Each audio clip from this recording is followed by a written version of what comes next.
Para el siguiente taller hemos preparado el caso clínico de un recién nacido prematuro y cursa una displasia broncopulmonar. En este caso lo que vamos a presentar es el intento de extubación de este paciente, la administración de ventilación no invasiva y también, digamos, la valoración de los episodios de hipoxemia.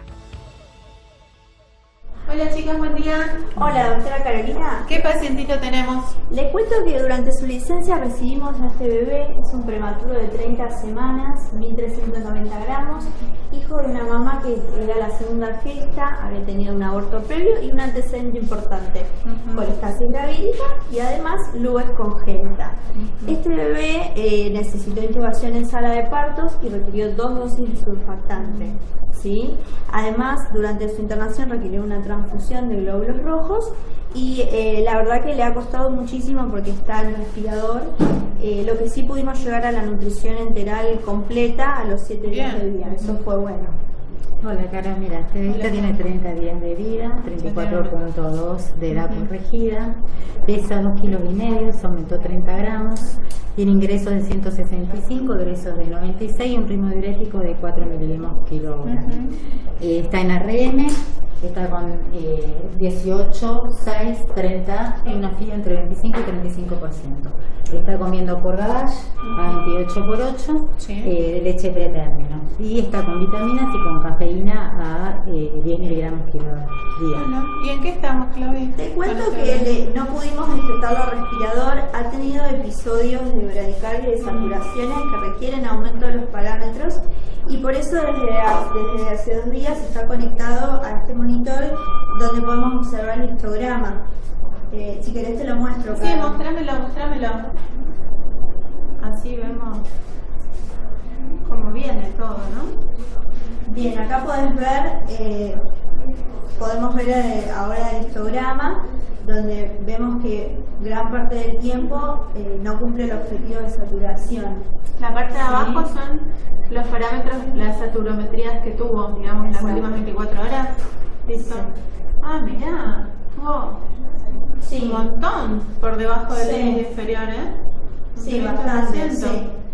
Bueno, y eso, y hoy justo le sacamos un estado ácido-base.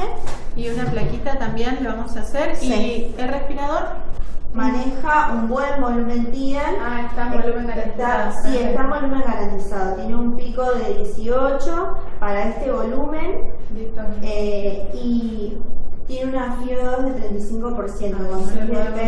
No le podemos bajar, con eso satura 95, pero si le bajamos desatura. Así que bueno, la idea es extubarlo, pero bueno, la verdad que estamos complicados. El histograma es una patita. Vamos a ver la placa, el gas. Acá está la placa. Bueno, la placa no está mal, tiene volumen Justito. No sé si está para bajar esto. ¿Y el gas? ¿Cómo viene, chicas? 733, 46, 23, 24, menos 269. ¿Vos qué harías, Claudia? Para mí, todavía no estamos para proceder a la extubación. Y no, creo que le falta un poco todavía. ¿Qué se te ocurre, Doc? Miren, podemos probar iniciar el protocolo DAR y vemos si estos corticoides manejan un poco la inflamación y nos ayudan a que tenga mejor evolución, ¿sí? Perfecto, tiene una vía y podemos iniciarlo ahora mismo. Perfecto. Hola chicas, ¿cómo están? Hola, ¿cómo estás? Una semana después, ¿cómo anduvo todo? Mire, el pacientito está en el 5º día de protocolo de DAR y se ha observado una mejoría. Muy Sí, bien. la verdad que esos episodios de saturación que tenía ya no los observamos como al principio. Se ve mejor perfundido también. Sí, se ve la como más- ocultación mejoró. ¿Quieres ocultarlo? Se ve de buen humor. Bueno, ¿y qué me cuentan del monitor, del respi? Continúa monitorizado.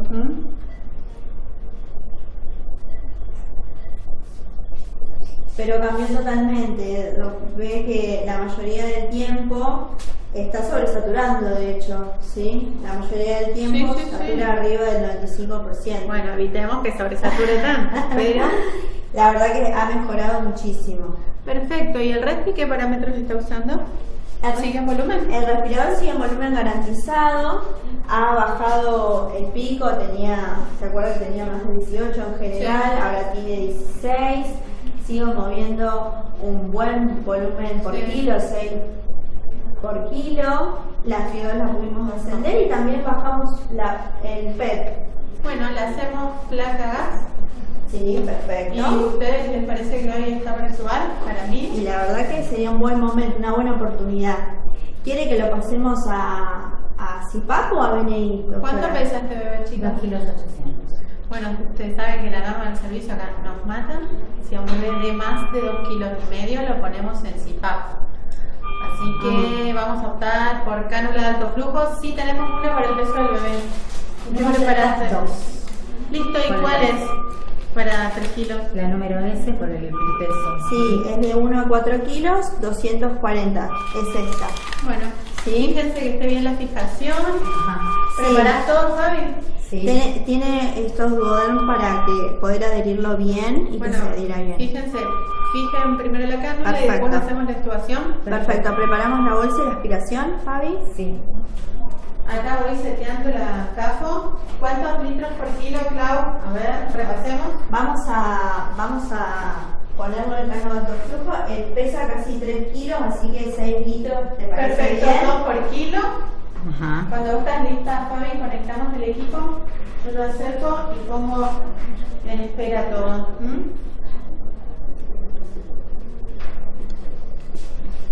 Bien, se puede conectar fácilmente. Bueno, ¿le retiramos el tubito? Sí. Ocupa, perfecto, 2/3 de la narina, no ocluye totalmente la nariz. Vamos a proceder a extubarlo. Bueno, sacamos el tubito. Yo ya lo voy poniendo en pausa. Chicas, yo lo veo súper confortable con la CAFO. ¿Está saturando bien, Clau? Sí, la verdad que satura bien, la verdad que se lo ve muy confortable al bebé. ¿El gas lo hicieron? Ahora Veo ya que acá estamos, está la placa. estamos Dale. Acá con Fabi vamos mirando la placa. Sigue bien reclutado, satura bien, no lo veo con esfuerzo. Ahora Clau nos dice cómo viene el gas y si está todo bien. Sigue en esta modalidad. ¿Vos cómo lo ves? Mucho Que mejor. tenés experiencia. Mucho mejor, tiene mucho mejor dinámica, no tiene tanto esfuerzo respiratorio, Y está más cómodo. está mucho más cómodo. De hecho ya se está durmiendo. Y Clau, ¿qué me contás del gas? Bueno, la verdad que vino muy bien, 7:42, 44, 62, 29, 3,2, satura 78%, es venoso, así que la verdad que... Lo veo súper bien, me lo contenés bien, Fabi. ¿Y qué te parece que hagamos ahora? A ver, examen a Reci. estaría para bajar la concentración de oxígeno, tal vez, Yo le bajaré los litros de la CAFO. a 5. Le bajamos a 5.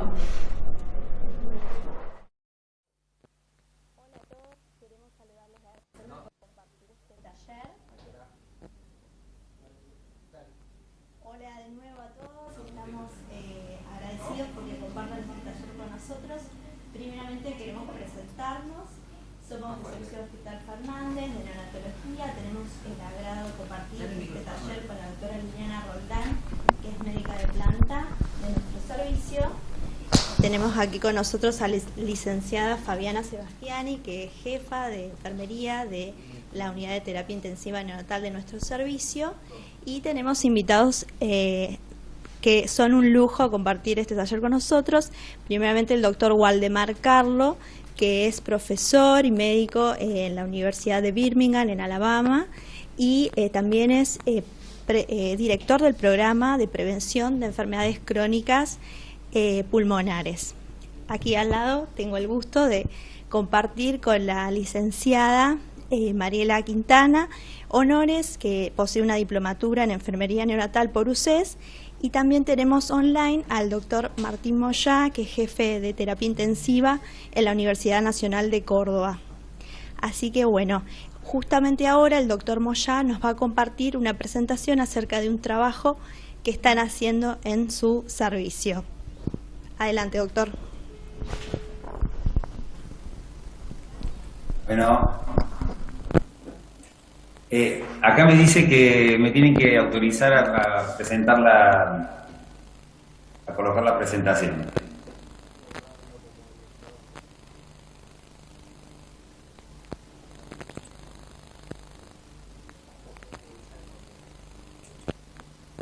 Bueno, muchas gracias por la presentación, por la invitación. Saludar a la doctora Vázquez, a la doctora Roldán, a la licenciada Sebastiani, licenciada Quintana y por supuesto al tan querido Wally Carlo, que nos acompaña y que bueno, es un honor como siempre tenerlo a Wally y que siempre nos esté apoyando. Voy a hablar un poco sobre un trabajo que estamos haciendo, como bien decían, hablamos de oxigenación de alto flujo y que me gustaría comenzar un poco con algo de la historia de la ventilación mecánica en los años 50. La ventilación con presión negativa era lo que se usaba, había una epidemia de poliomielitis y empezaron a aparecer los respiradores con presión positiva controlados por volumen, que están de moda, están ahora. En los 60 empezó el desarrollo de mejores respiradores con presión positiva y negativa. Hacia finales de los 60, me comentaba mi mentor, el doctor Goldberg, que en Los Ángeles ellos cuando ponían un paciente en respirador, lo primero que hacían era ponerle 2 tubos de drenaje y recién después lo ponían en el respirador, para que uno entienda cómo se ventilaba a estos pacientes. Seguramente Wally va a contar alguna anécdota de Fanaroff al respecto. En los años 70 aparece el CPAP de Gregory, los respiradores de Bancalari, la modificación de CPAP, donde le pusieron las narinas a este CPAP de burbujas que hoy tanto que tan buenos resultados tiene. Corregime Wally, pero creo que en los 80 y en los 90 aparece la época de oro de la ventilación en neonatología, el ECMO, los respiradores de alta frecuencia, la ventilación líquida, los nuevos CPAPs. Y a partir del 2000 tenemos la ventilación invasiva como algo a lo que se tiende en todos los servicios de neonatología. Muy importante es la limitación en la exposición al oxígeno y el reclutamiento pulmonar desde la recepción. Un poco clasificar esto de la ventilación invasiva no es fácil. Podemos decir que tenemos una presión, podemos clasificar en presión constante de la vía aérea o presión variable de la vía aérea. Dentro de esta tenemos la ventilación de alta frecuencia, el BiPAP y la ventilación con presión positiva no invasiva, que es la que nosotros tanto usamos.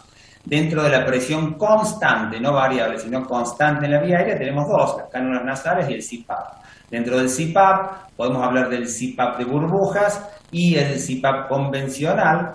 Y dentro de la cánula nasal podemos tener esta cánula de bajo flujo, que es la que se usa normalmente en todos los servicios de neonatología.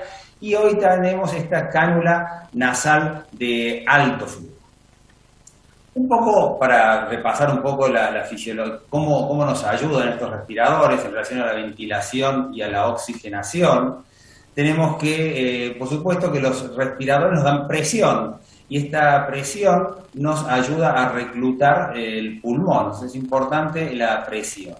En el respirador de alto flujo la presión es variable y tenemos que tener en cuenta algo distinto a lo que hemos manejado siempre los neonatólogos, que hablamos de circuitos cerrados. Este es un circuito abierto, donde perdemos presión. Entonces no podemos controlar la presión, con lo bueno de no tener que poner tanta presión, pero algunas cosas malas de esto. Pero el concepto es, pensemos en una respiración de un circuito no cerrado.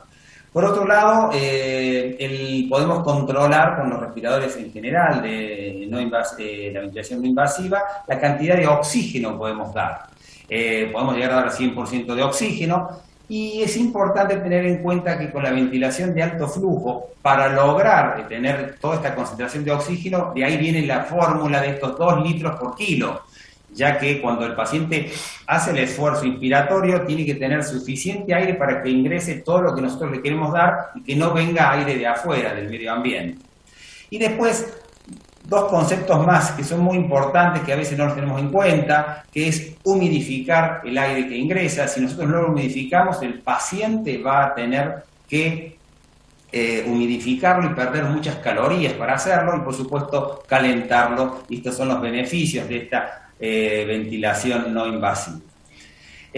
Con respecto a los beneficios, mejora la eficacia de los refuerzos respiratorios, reduce el CO2, incrementa la ventilación alveolar, y aquí quería hacer una pequeña...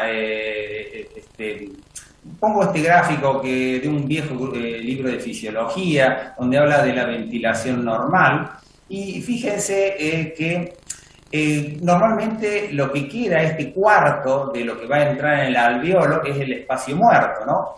Este espacio muerto que está sin oxígeno, está así con mucha CO2, y cuando ingresa, es un tercio de lo que ingresa al alveolo, y tenemos los otros 2 tercios que ingresa con aire fresco. Un poco esto de la ventilación alveolar habla de que a este espacio muerto le podemos sacar la CO2, le podemos poner oxígeno que nosotros querramos, y esto sin lugar a dudas nos va a ayudar a manejar estos pacientes.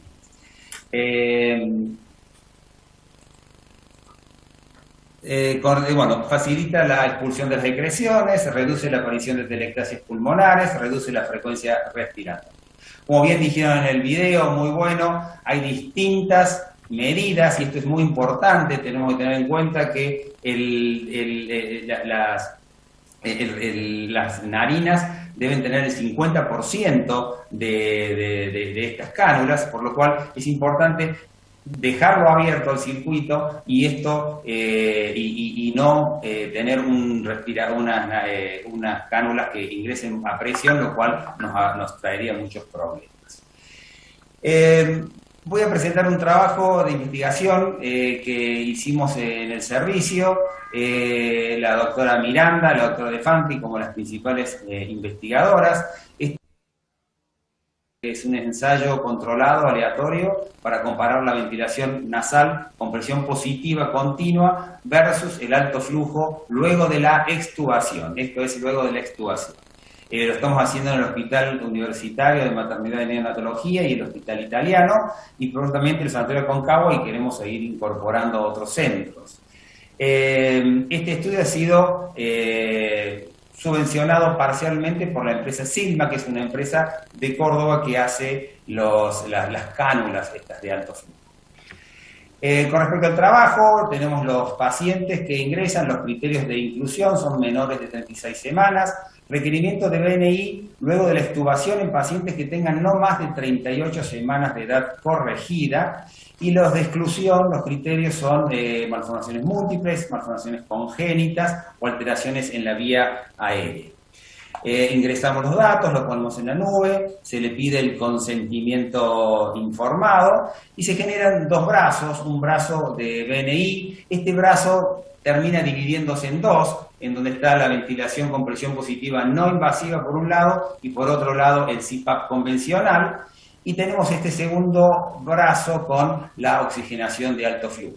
El equipo de trabajo, el outcome que nosotros buscamos, el principal es el porcentaje de éxito en cada uno de los modos ventilatorios, y como uno de los outcomes secundarios es el tiempo en que el paciente está en el respirador. Todo el equipo trabaja para esto. Una vez que se van a aplicar los protocolos para el modo. Básicamente los protocolos son que los criterios, digamos, de fallo son que se necesite una FiO2 mayor de 50, este es el criterio de fracaso, y los criterios de winning son con una saturación de oxígeno que esté entre el 92 y 95, si está por encima de esto se empieza a hacer el winning, y se saca al paciente del modo ventilatorio cuando el flujo es de 1.5 litros por kilo, o una FiO2 de menor del 30%, por lo menos durante 6 horas.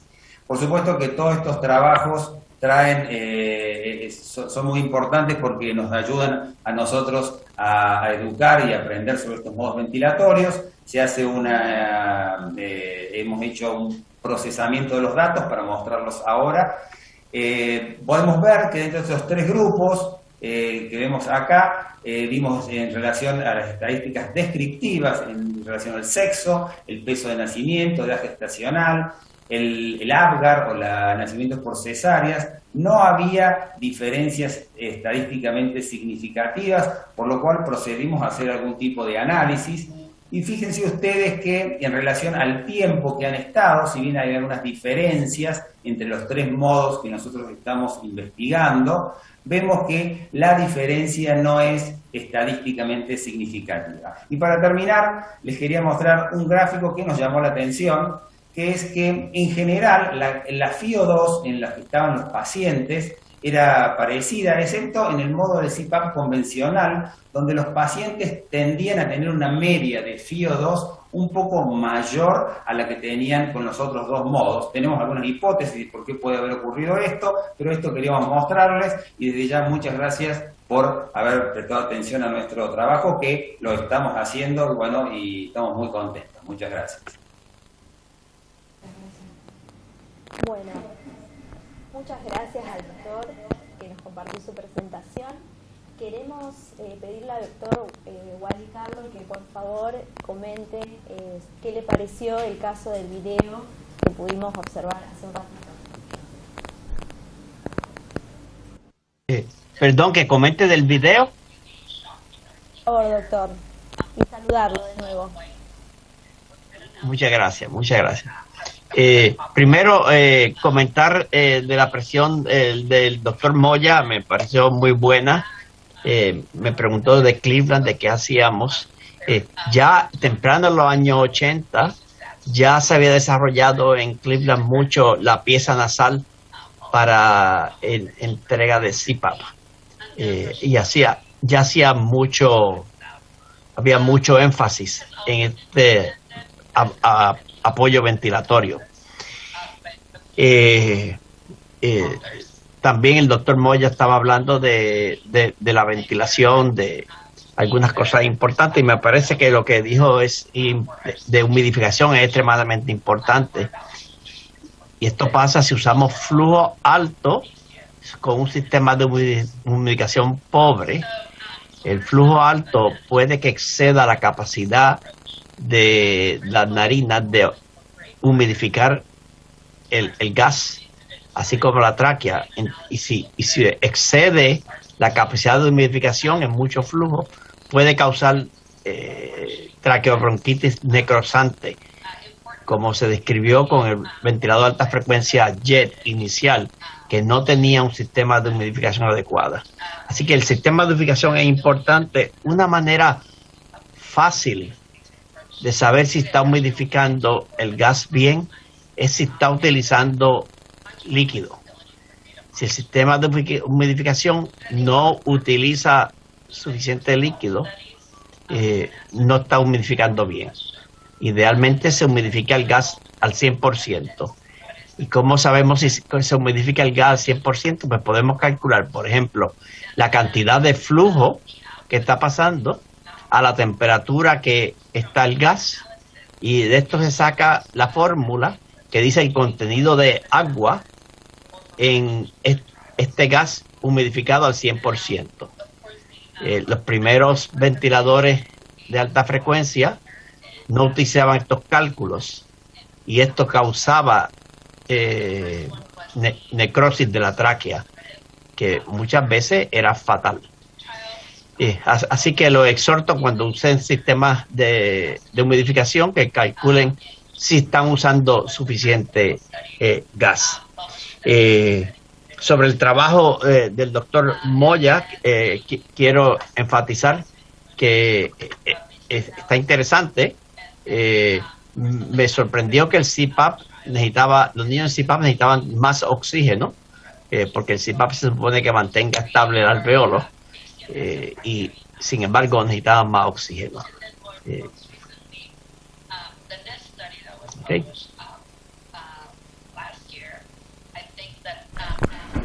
Me gustaría hacerte una pregunta, Wally.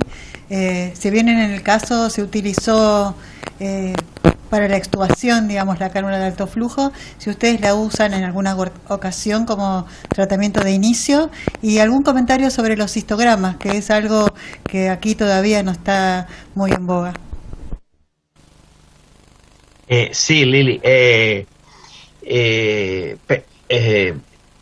Usamos cánula de flujo alto, cánula de flujo bajo, usamos todo lo que el doctor Moya presentó, se usan todas estas alternativas ventilatorias. Para enfatizar una cosa de los niños bien pequeños, porque Martín habló del espacio muerto. En los niños bien pequeños, cuando usamos ventiladores que miden volumen, ese dispositivo, el neumotacógrafo, que mide el volumen, añade espacio muerto.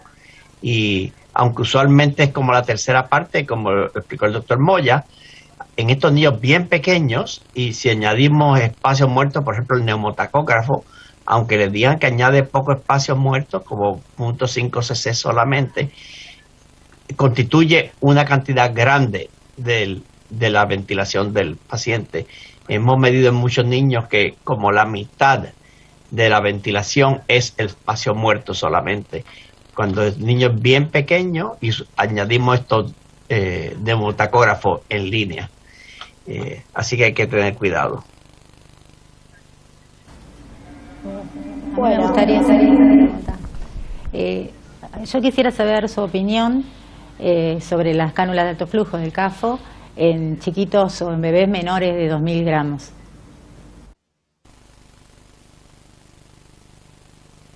Sí, hay muchos estudios de cánula de alto flujo y quiero decirles que en algunos centros se usa muchísimo, otros centros no lo usan tanto, pero hay bastante evidencia de que funciona. Entonces tenemos que tener cuidado cuando usamos un flujo específico y no específico para el paciente. Si decimos, por ejemplo, vamos a usar 2 litros o 3 litros por minuto, pero tenemos que también considerar el tamaño del paciente. Así que muchas veces, de la manera que nosotros pensamos, es que aunque medimos con el flujómetro los litros por minuto que recibe el paciente, lo que pensamos analizando cómo tratarlos es el flujo por minuto por kilo. O sea que un niño bien pequeño hay que tener un poco más de cuidado que no estemos usando demasiado flujo para este paciente. Lo que se ha reportado de problema a veces demasiado flujo por kilo puede llevar a atrapamiento de gas. Así que esto es una cosa que podemos estar pendiente que no se atrape mucho el gas. Pero para entender que con CPAP lo que estamos tratando de hacer es el atrapamiento de gas con el CPAP. O sea que en cierta manera el uso de alto flujo mantiene CPAP, cierto CPAP.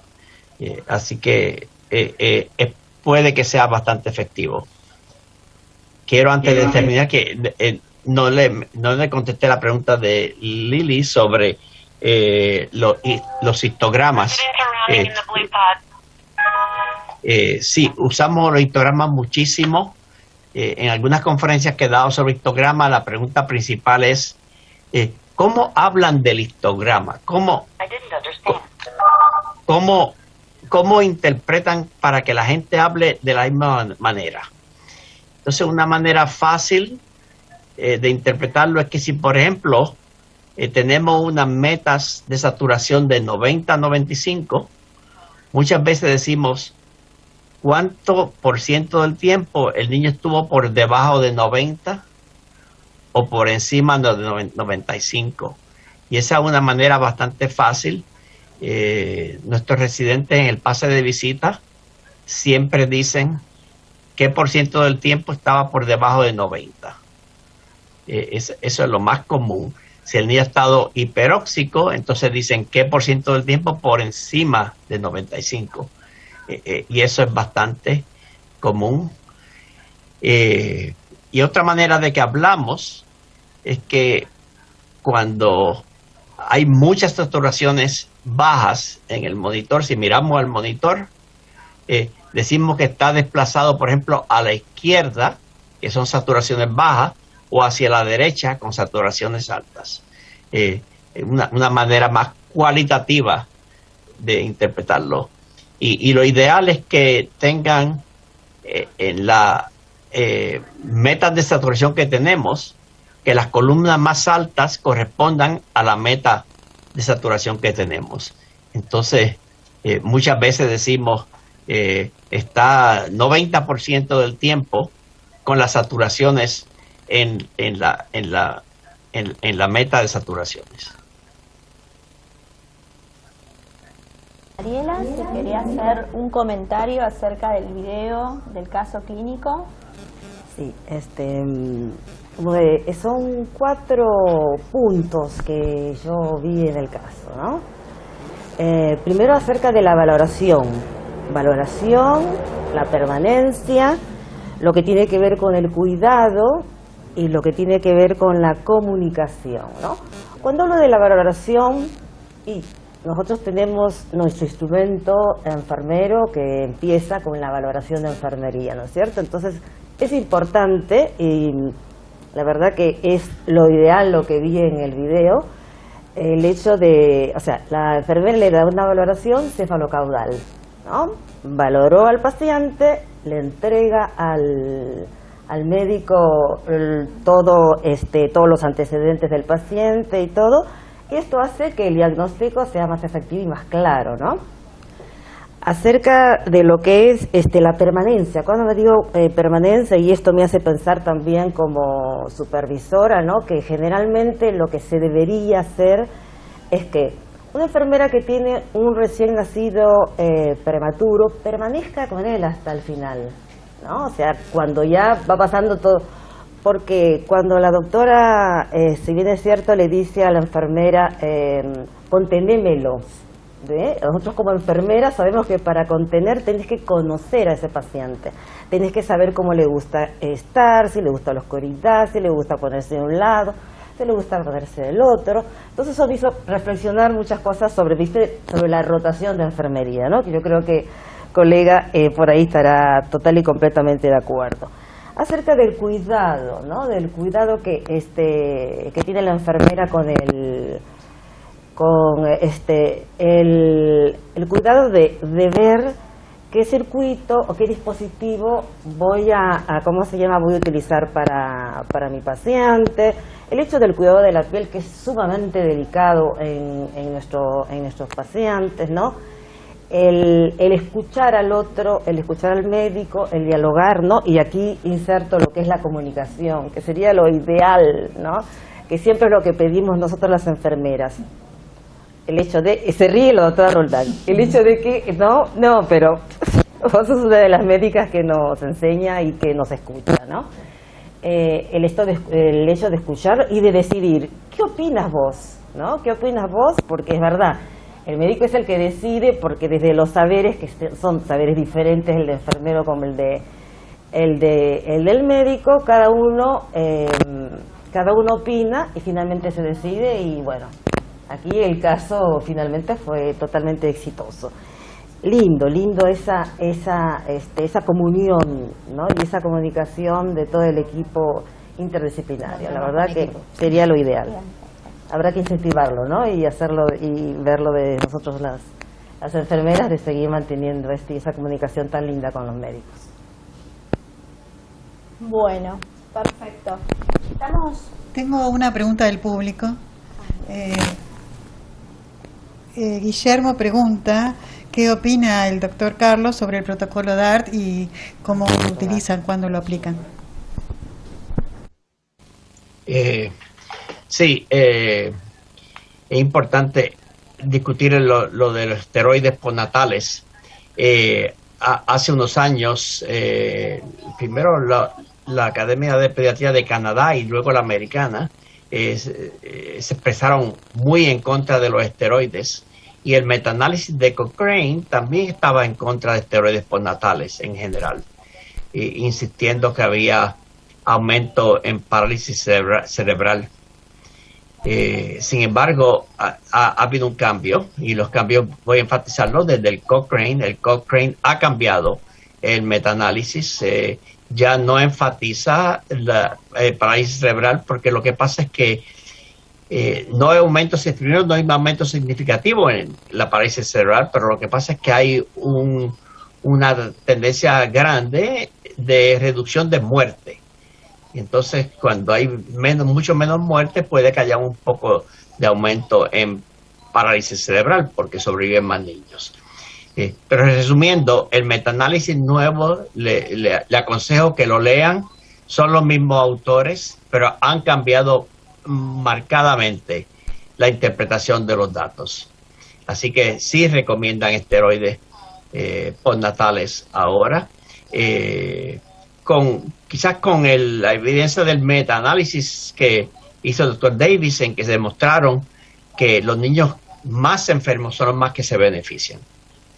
Entonces había otro interés de otros esteroides como hidrocortisona, que quizás eran más seguros, pero ya se sabía que no tenían un efecto tan grande como dexametasona. Y ahora acaba de salir hace una semana el estudio de la doctora Christy Waterberg de la Red de Investigación Neonatal de los Estados Unidos, que con 800 pacientes no hubo beneficio de la hidrocortisona en la displasia broncopulmonar y o muerte. Sí hubo beneficio en sacarlos de ventilador. Eso fue una reducción significativa de necesidad de ventilador. Pero poniendo todos los datos juntos, me parece que ahora todavía se preferiría la dexametasona mucho más. Quiero mencionar que después de la hidrocortisona en este estudio, 40% de los niños en el grupo placebo y 40% también más o menos en el grupo de intervención de hidrocortisona necesitaron o recibieron dexametasona subsiguientemente. Así que quizás es mejor pasar inicialmente a la dexametasona. ¿En qué edad?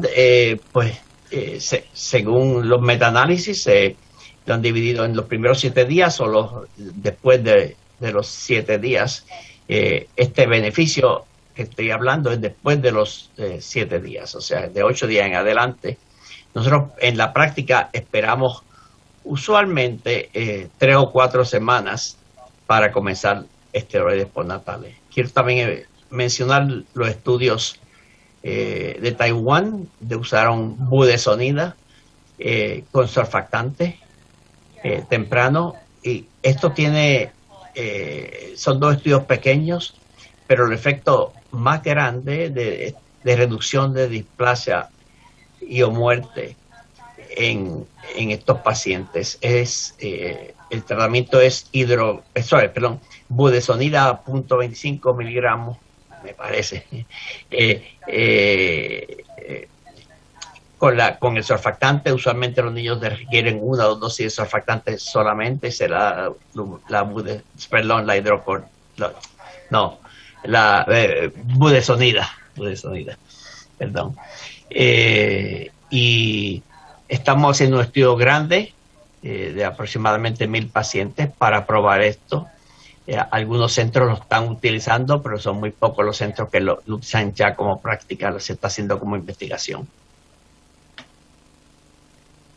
Ahora vamos a pasar al segmento de preguntas interactivas al público, así que vamos a prepararnos para contestar.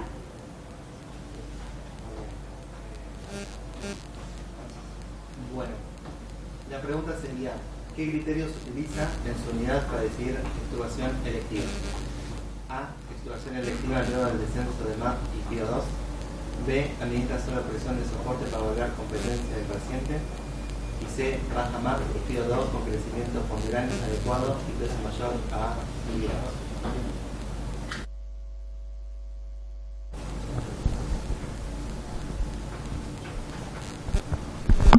Mientras esperamos la respuesta del público, si igual querés hacer algún comentario sobre el criterio que utilizan para extubar, si MAP, si...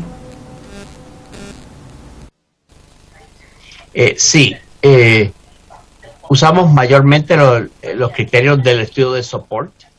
El estudio de support extubaba si el paciente estaba con una fracción de oxígeno de menos de 50%. Y si tenía gasometría adecuada, con presiones bajas, y frecuencia respiratoria de menos de 20 por minuto. Quiero mencionar que eran todos estos criterios, no solo uno, así que muchas veces la fracción de oxígeno en que se extubaban los pacientes era entre 30 y 40%, no tanto como casi 50%. Eso fue un estudio de extubación agresiva, o sea que se sacaban los niños temprano y se sacaban, se trataban de sacar del respirador de manera, esa la intervención, la intervención era sacarlos bien pronto del ventilador. No hubo tanta falla de extubación, así que me parece que es una práctica buena. Fuera de ese estudio, aún nosotros, las prácticas quizás son más lentas para extubación. Según el estudio de support, se podía esperar 24 horas después que llegaba esto, o sea que no necesariamente decían que había que extubar inmediatamente. Así que una vez que llegan a estos settings bajos, se esperaba hasta 24 horas para que la condición del paciente fuera lo más estable posible. Otros estudios han utilizado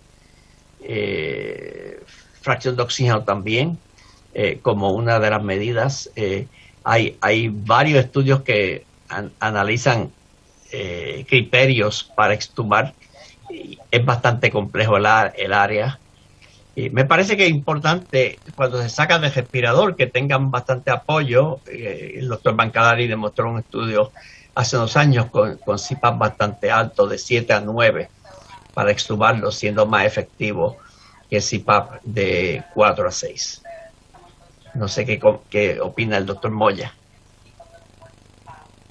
No, justamente estaba pensando en ese estudio que acabas de mencionar. Sí, tal cual. Y con respecto a, creo que si uno hace cuentas y utiliza las cuentas para ver cuál es la fracción inspirada de oxígeno en base a la FiO2 que estamos utilizando, yo creo que siempre la FiO2 es el punto cardinal para tomar esa decisión. Bien, perfecto. Sí, acá en la respuesta del público fue mayoritariamente justamente el descenso de MAP y FiO2. Bueno, pasamos a la segunda pregunta, ¿les parece? Bien. ¿Podés leer la pregunta?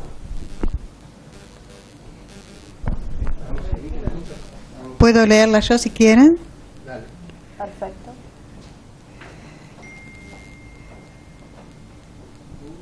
Si me la pasan. La leo yo si querés. La paso un momento. Aprovecho el momento para comentarle, digamos, al público que en muchas oportunidades nos habrán visto que estamos pendientes de los teléfonos porque a nosotros es por esa vía que nos llegan a veces las preguntas o los comentarios. ¿Tá? La segunda pregunta. A ver. Es que se me utilizaría que después. Ahí te mando. ¿La tenés vos? Sí, ahí te mando. Si no, yo la leo.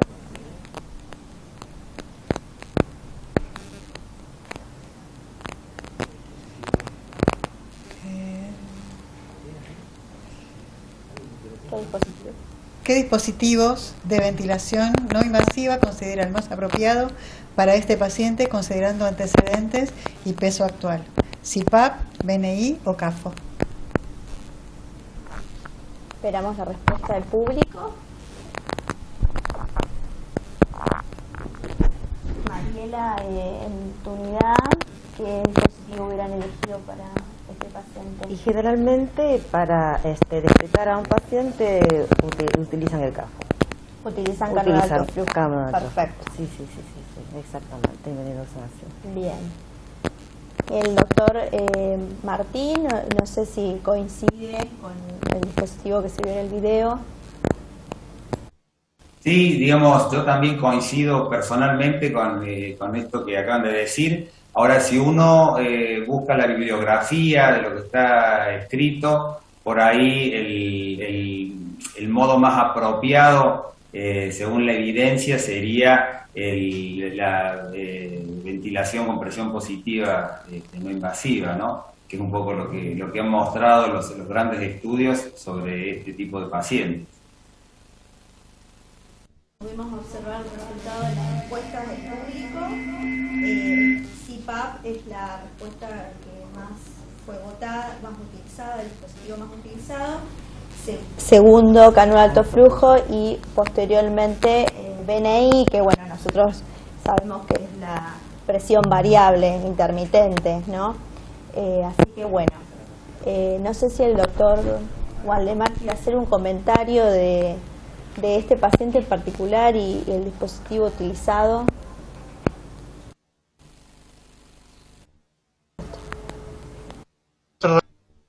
CPAP, porque podemos entregar bien claro la presión que pensamos sea necesaria, pero se añade ventilación no invasiva al CPAP si acaso pensamos que ventilación también es necesaria. O sea que pensamos en dos maneras. Cuánto apoyo al pulmón para mantener inflado, esa es la presión de CPAP. Entonces, cuánto apoyo necesita para ventilar también. La verdad que este taller fue muy enriquecedor. Queremos agradecerle primeramente a nuestros invitados que nos han aportado en gran manera en sumar conocimiento, y bueno, a nuestro staff por supuesto, y a las personas que participaron del video. Así que les agradecemos y bueno, espero que les haya gustado y que les haya servido muchísimo. Hasta pronto. Bueno, muchas gracias a todos. Muchas gracias, doctor Moya y Wally. Cariños.